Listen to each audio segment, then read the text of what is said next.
बिस्मिल्लाहिर्रहमानिर्रहीम। पिछली वीडियो में हमने डिस्कस किया था कि रॉक्स क्या होती हैं, कैसे बनती हैं, उनकी स्ट्रक्चर क्या होती है और उनके अंदर मिनरल्स होते हैं या क्या होते हैं, उसके बाद उनका प्रोसेस क्या होता है और कितने अमाउंट में रॉक्स जो हैं वो हमारी अर्थ के अंदर मौजूद हैं।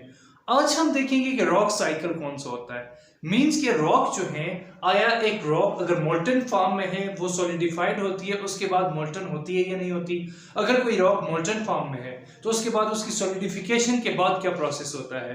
तो आज हम डिस्कस करेंगे कि जो रॉक्स का प्रोसेस है, चाहे वो सेडिमेंट्री रॉक हैं, चाहे वो इग्नियस रॉक्स हैं, चाहे वो मेटामॉर्फिक रॉक्स हैं, these rocks are following a continuous process. ये जो रॉक्स हैं ये कॉन्टिन्यूस प्रोसेस को फॉलो कर रही हैं। एक रॉक्स जो है अगर वो एक टाइम में, अगर मेटामॉर्फिक रॉक है, कुछ टाइम के बाद वो कन्वर्ट हो जाती है सेडिमेंट्री रॉक्स में, और एक वक्त आता है कि फिर वो सेडिमेंट्स में कन्वर्ट होने के बाद फिर इग्नियस रॉक्स में, और एकदम फिर जो है वो मोल्टन फॉर्म में आ जाती है। लेकिन ये जो प्रोसेस है ये कुछ सेकंड्स में या कुछ घंटों में नहीं होता, बल्कि इस प्रोसेस को करने के लिए या एक प्रोसेस कंप्लीट होने के लिए बिलियंस ऑफ ईयर दरकार होते हैं, और हजारों सालों और करोड़ों सालों के बाद जाके ये प्रोसेस कंप्लीट होता है।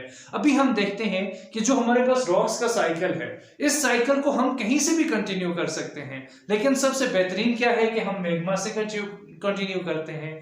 हमें पता है कि मैग्मा हमारे पास क्या होता है। Magma is a solid, magma is a liquid form of rocks present in the earth surface, okay, in the earth crust. Earth crust के नीचे जो हमारे पास मैग्मा मौजूद होता है, ये आउटर कोर में मौजूद होता है, और उसके बाद क्रस्ट पे भी ये जो मैग्मा है ये मौजूद होता है। अब ये जो मैग्मा है ये कन्वर्ट होता है इग्नियस रॉक्स में। कैसे? हमने पहले डिस्कस किया था कि जो हमारी अर्थ के अंदर मैग्मा और लावा मौजूद है, ये दो तरीके से सॉलिडिफाइड होता है। एक ये होता है कि ये थ्रू प्रेशर या थ्रू सम वोल्केनिक eruption ये आउट ऑफ सरफेस से बाहर आ जाता है, और जब ये सरफेस से बाहर आता है तो ये सॉलिड हो जाती है, और सॉलिड होता है। कुछ जो रॉक्स हैं वो विद इन सेकेंड्स, और कुछ जो है वो ईयर्स में ये सॉलिडिफाइड होता है, और कुछ रॉक्स जो हैं वो इनसाइड द अर्थ क्रस्ट जो है काफी प्रोसेस के बाद जो है वो सॉलिडिफाइड हो जाती हैं, जिसको इंट्रूसिव रॉक्स भी कहा जाता है, और इनको वोल्केनिक प्लूटोनिक रॉक भी कहते हैं। अब दूसरी चीज यहाँ पे देखें कि अगर इग्नियस रॉक्स को अगेन जो है वो हाई टेम्परेचर पे मेल्ट करें तो फिर ये मैग्मा बन जाता है। अब दूसरी तरफ आए, through the process of weathering and erosion.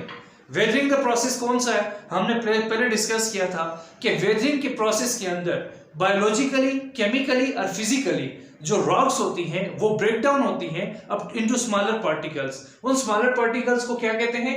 Sediments कहते हैं, ठीक है।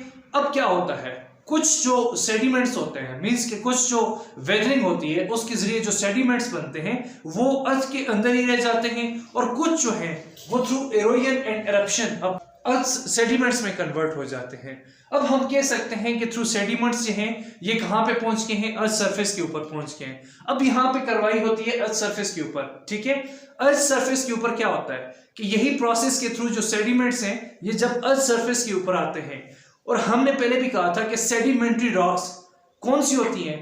जो कि केमिकल से बनती हैं, केमिकल फार्मूला से, एक दूसरा फिजिकल से, और तीसरा हमने कहा था कि ये मैकेनिकली बनती है।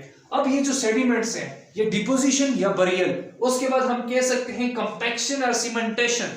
These sediments compact together, accumulate together to form sedimentary rocks.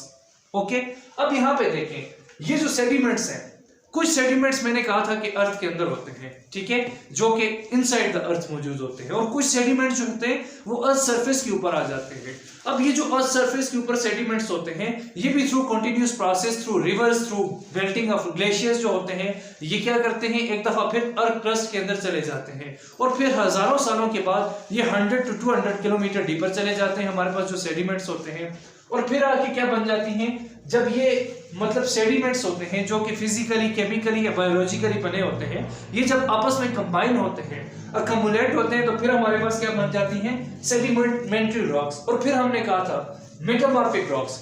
Metamorphic rocks वो होती हैं कि जो सेडिमेंट्री रॉक्स जो है वो उन पे जो केमिकली और बायोलॉजिकल चेंज आती है, खास तौर पे इसमें कौन सी चेंज आती है? वाटर एक एजेंट होता है जो कि वजह बनती है इस मेटामॉर्फिक रॉक की, और जब ये चेंज आके मेटामॉर्फिक रॉक में कन्वर्ट होती हैं। और फिर क्या होता है, आफ्टर सम टाइम ये जो मेटामॉर्फिक रॉक्स हैं ये मेल्ट हो जाती हैं due to high pressure of inner core of the earth. जो ये नीचे जाती हैं through weathering process and erosion, तो यहाँ पे क्या होता है, ये अगेन मेल्ट होकर क्या बन जाती हैं, मैग्मा बन जाती हैं। दूसरी बात, सेडिमेंट्री रॉक्स अगर ये मैग्मा के अंदर मौजूद हैं, अगर ये आउटर कोर के अंदर मौजूद है, तो क्या होगा कि हाई टेम्परेचर को ये बर्दाश्त नहीं कर पाती रॉक्स, और ये अगेन क्या होता है, मैग्मा बन जाता है। सिमिलरली हमने कहा था कि मेटामॉर्फिक रॉक्स जब ये वेदरिंग और एरोजन की को फेस करेंगी, ठीक है, तो ये भी क्या होगा, सेडिमेंट्स में कन्वर्ट होंगी, और सेडिमेंट्स फिर सेडिमेंट्री रॉक्स में। तो ये जो प्रोसेस है ये एक कंटिन्यूस प्रोसेस है, और इस कंटिन्यूस के प्रोसेस के तहत जो रॉक्स का साइकिल है इनसाइड द अर्थ ये चेंज होता रहता है, और यहाँ पे जो अर्थ के अंदर रॉक्स हैं वो अपनी शेप और साइज जो है वो चेंज करती रहती हैं। Thank you.